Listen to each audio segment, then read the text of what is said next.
민족의 명절인 설을 맞이하여 많은 이들이 가족과 함께 즐거운 시간을 보낼 것이라 생각을 합니다.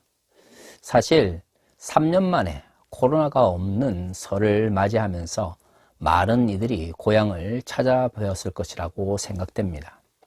가족들과 또한 친지들과 함께 시간을 보낸다고 하는 것은 사람들이 누릴 수 있는 굉장히 큰 기쁨 중에 하나일 것입니다. 제가 신앙생활했던 고향교회는 굉장히 보수적인 교단 소속이었습니다. 그러다 보니까 주일 예배를 굉장히 중요하게 생각을 했었는데요. 제가 기억하는 설교 중에는 주일과 명절이 겹쳤을 때는 주일을 더 중요하게 여겨야 된다라는 설교도 기억이 납니다. 지금 생각해보면 주일이 가지고 있는 의미보다는 형식에 지나치게 집착하지 않았나라는 생각이 듭니다. 그렇죠.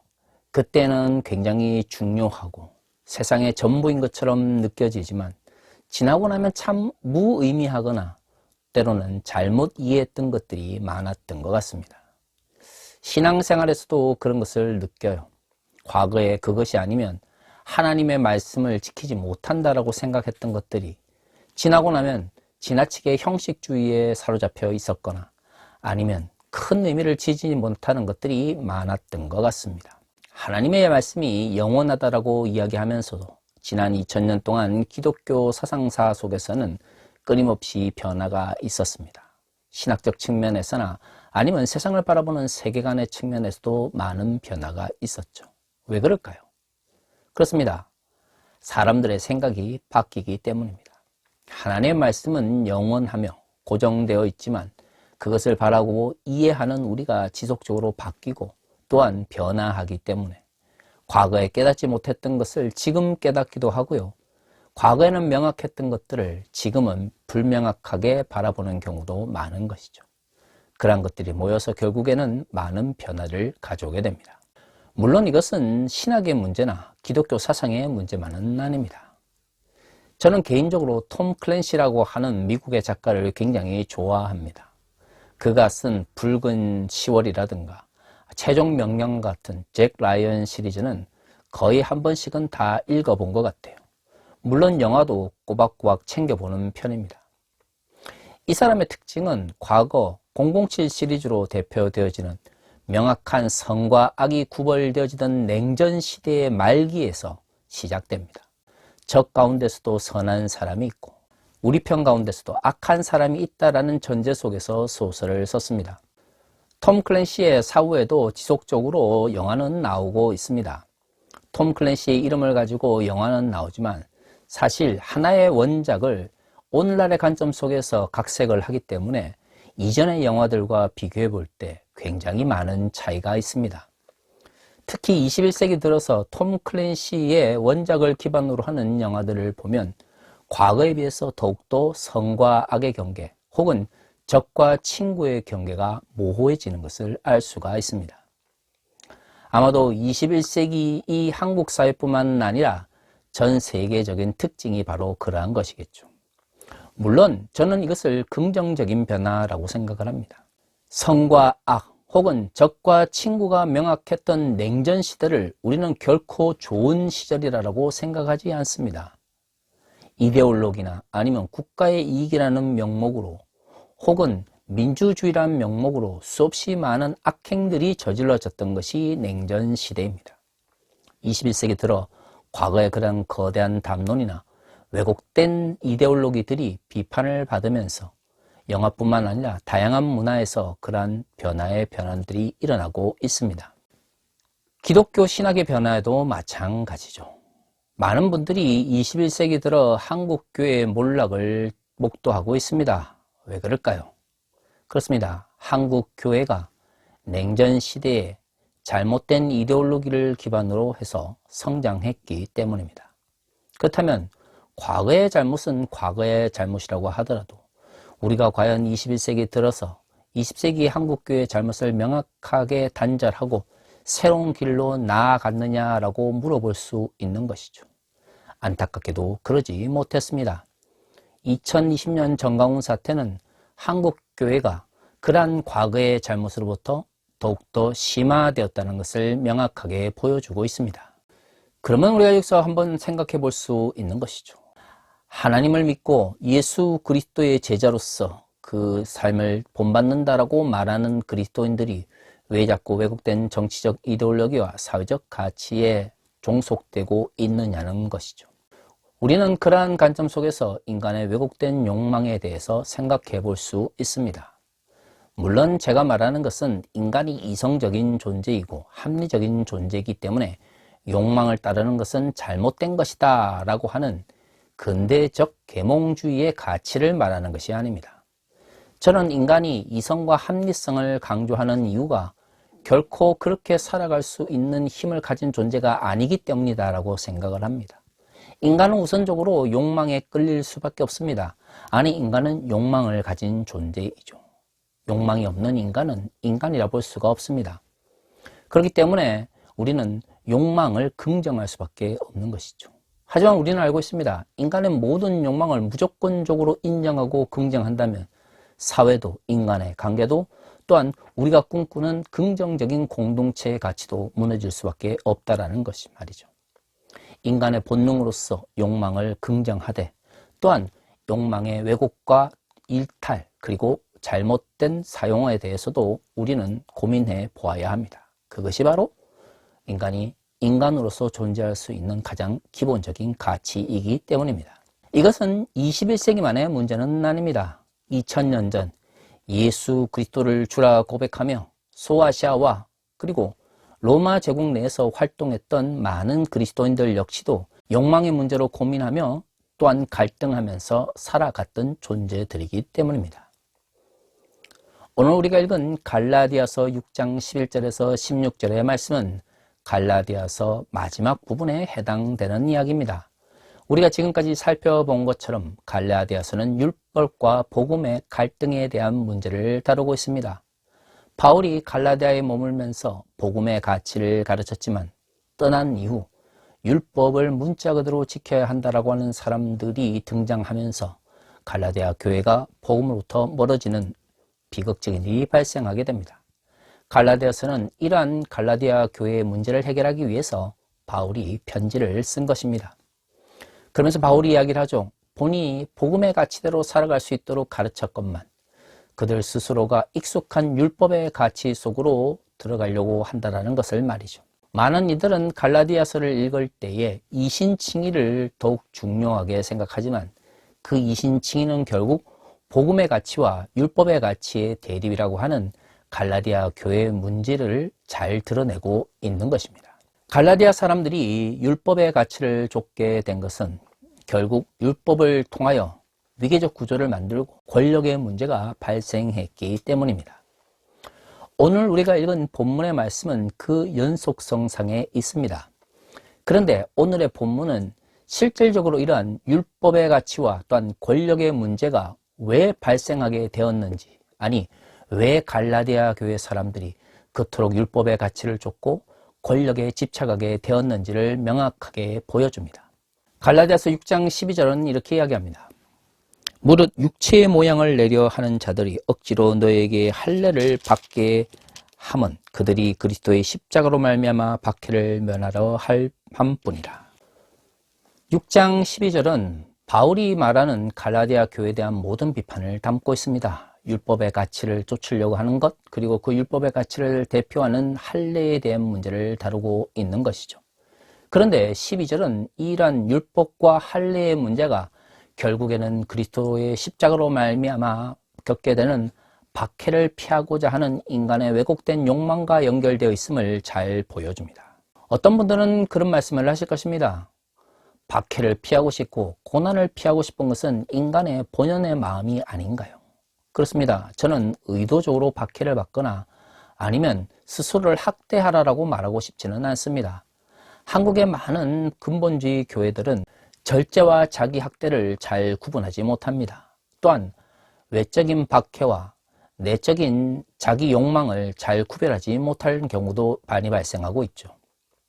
이런 관점에서 보면 무조건 박해를 겪어야 한다, 십자가로 말미암은 고난을 견뎌내야 한다라고 주장하는 것은 제가 원래 말하고 싶은 이야기가 아닙니다. 하지만 2000년 전 갈라디아 교회는 조금 다른 상황에 있었습니다.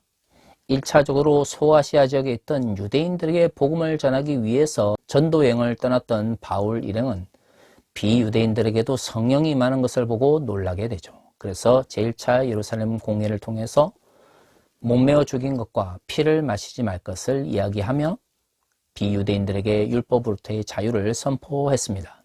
초기에는 유대인들 중에서 예수를 믿는 이들이 교회에 들어왔을 것입니다. 하지만 갈라디아 교회나 그 이외의 소아시아를 중심으로 하는 교회들의 쓴 편지를 보면 비유대인들을 향하여 율법을 강제로 지키게 하는 것에 대하여 바울은 비판적으로 이야기를 합니다. 그 말은 갈라디아 교회뿐만 아니라 소아시아 지역의 여러 교회들 속에서 비유대인들이 많이 늘어나게 되었다는 것입니다. 비유대인들에게는 율법을 지켜야 될 혹은 할례를 행해야 될 의무가 없습니다. 그리고 어느 누구도 강제로 예수를 믿으라고 한 것이 아닌 것이죠. 예수의 가르침을 선포했던 사도들의 이야기가 그들의 마음속에 깊이 자리 잡았고 또한 예수의 가르침이 그들의 삶을 변화시켰기 때문에 예수를 믿게 된 것입니다. 하지만 당시에 기독교라고 하는 종교는 상당히 이단적으로 여겨졌습니다. 로마 제국 내에서 그리스도인들은 십자가에 죽은, 즉 로마의 정치적 위협이 되었던 사람을 메시아로 고백하는 사람들이었을 뿐이죠. 그렇기 때문에 그리스도인들이 로마 제국 내에서는 여러 가지 측면에서 어려움을 겪을 수밖에 없었습니다. 이에 비해서 유대인으로 산다고 하는 것은 비록 피지배 민족이고 또한 식민지 국가라 할지라도 로마 제국 내에서 나름의 권리를 가지며 살아갈 수 있는 조건을 갖추었던 것이죠. 하지만 많은 이들이 그럼에도 불구하고 예수 그리스도를 주라고 고백하며 기독교인이 된 것이죠. 이것은 강제로 행해진 것이 아닙니다. 이것은 국교에 의해서 어쩔 수 없이 믿게 된 것이 아닙니다. 스스로 선택한 결과였던 것이죠. 예수께서 십자가에 죽으셨다는 것과 그 십자가가 로마 제국에 저항하였던 사람들에 대한 정치적 형벌이라는 것을 알고 있는 상태에서 교회를 다니게 된 것이죠. 그러니까 예수를 믿는다고 하는 것은 당시 사람들에게는 진리를 따르되 고난을 경험할 수밖에 없다는 것을 전제로 해야 했습니다. 그런데 율법을 지켜야 된다라고 말하는 사람들이 교회를 위기적 구조로 만들면서 타인을 억압할 뿐만 아니라 그것을 통해서 사람들이 쉽게 살아갈 수 있는 방법을 제시해 주었던 것이죠. 모든 사람들이 자유를 이야기하고 평화를 이야기하는데 율법을 이야기하면서 억압과 착취와 그리고 위기적 구조를 얘기하면 처음에는 다 이상하다고 생각을 했을 것입니다. 그럼에도 불구하고 왜 갈라디아 사람들이 이들의 이야기에 귀를 기울였을까요? 그렇죠. 이들이 박해 없이 편하게 살아갈 수 있는 길을 제시해 주었기 때문입니다. 내적으로는 율법을 통해서 자신이 다른 사람보다 더 높은 위치에 혹은 다른 교인들보다 더 우월한 위치에 있을 수 있다라고 하는 욕망에 흔들렸을 것이고요. 또 다른 외적인 측면에서는 유대인으로서 존재함으로써 그리스도인으로서 받게 되는 고난을, 어려움을 피할 수 있다라고 하는 그러한 유혹에 흔들렸을 것입니다.